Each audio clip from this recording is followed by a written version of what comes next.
How you doing? This is Sean McVeigh with Sean's Outdoor Adventures, and in this video I'm going to go over some things that could impact bow speed. In particular, I went out and bought a chronograph so I could test all this, but I tested the bowstring itself. There's, people that make bowstrings with a different number of strand count, and some people say that the fewer strings are going to be faster than the ones with more strands. Now this material, the BCYX material that I use to make these strings, recommends 24 strands. And I went and counted some of the strands of my bows of sets of strings I purchased from other places, and some of them only had like 16 strands.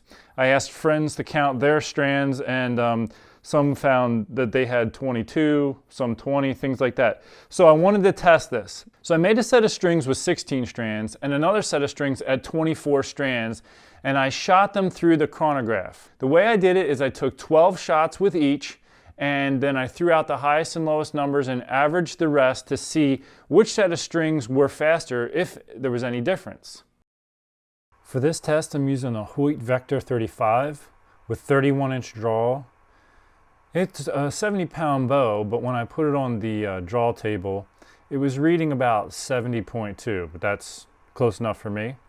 And I used a 352 grain arrow. The IBO rating would be 350, 2 grains is close enough for me. So that's the setup, those are the specs, then I went and took my shots.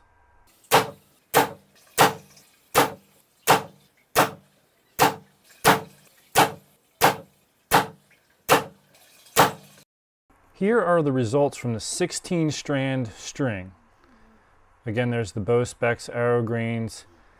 The lowest score was 322, highest 331, so I threw those out. Then I averaged the remaining for an average of 327.1 feet per second. Then I shot the 24-strand set.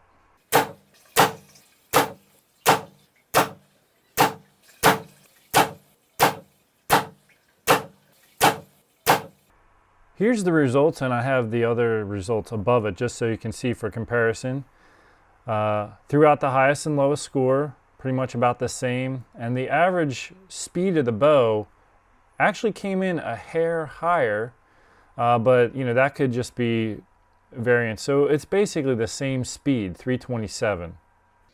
After I finished that, the following day I came back. Now currently I have the 24-strand set of strings on here, and I rechecked my draw stop timing and everything on the draw table.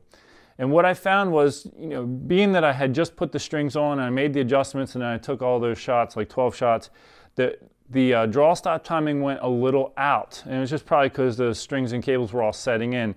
So I took 5 shots with the draw stop slightly out. The bottom cam was hitting just a little bit before the top cam. So I wanted to see if that had any impact on the speed of the bow. So I took 5 shots with the cams slightly out of rotation. And then I set the bow with perfect, where the bottom and the top cam were hitting perfectly with each other, and I took 5 more shots. So here's the results. As you can see, when the bottom cam was hitting just slightly before the top, my average score was 325.8. With the bow in sync, it was 325.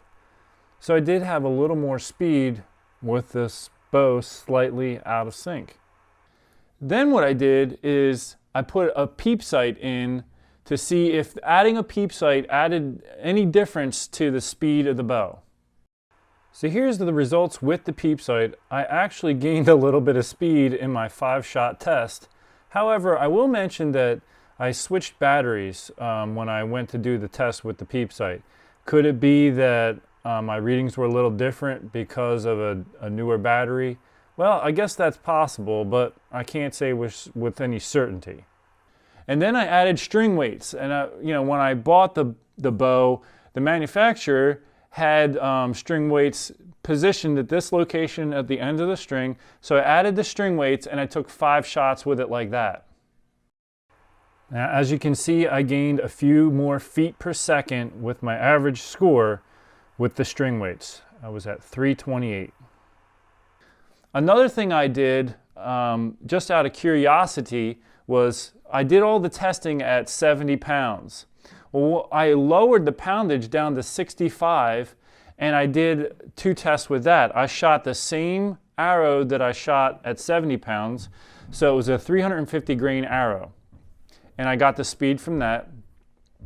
And then I dropped the grain of the arrow down to 325. So if you're going by IBO standards, 5 grains per pound, I wanted to see what the bow would do. And interestingly enough, the bow at 65 pounds shot almost as fast as it did at 70 pounds when you're still shooting 5 grains per pound. So when you think about, should I push myself to shoot 70 pounds so that my pins will be closer and whatever, things like that?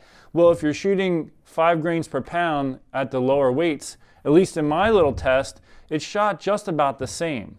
The other thing I noticed is the bow was more consistent with a heavier arrow. So when I shot at 65 pounds with the 350 grain arrow, which is the rated grains for 70 pounds. So when I shot that weight at 65 pounds, my times or my speeds were almost the same every shot. Whereas all the other tests, when I was shooting 5 grains per pound, there was a great fluctuation in the speed of the arrow. So that's something to consider if you're a hunter and you just want a bow that's going to be as consistent as possible. You might want to go higher or heavier in your grains per pound for whatever weight you're shooting. If you're someone who's shooting 3D and you're just trying to get the maximum out where you have the most speed as possible for your weight, then yeah, 5 grains per pound is where you might want to be. But with the fluctuation that I saw in my test results, there was almost a 10 feet per second difference in some shots. And so when you're thinking of taking a 40-yard shot and one shot shooting, let's say 320 feet per second, and another shot you take is shooting 331 feet per second, that could have a slight impact on where your arrow registers in the vertical. But if you're shooting a heavier grained arrow, you might not have as much fluctuation from one shot to the next. So I hope this information is something you've enjoyed. I was curious and I was happy to do all the testing, and I'll probably be doing more now that I got the chronograph. And so until next time, take care, God bless, and hey, stay tuned. Please like, subscribe, share, all that stuff. God bless.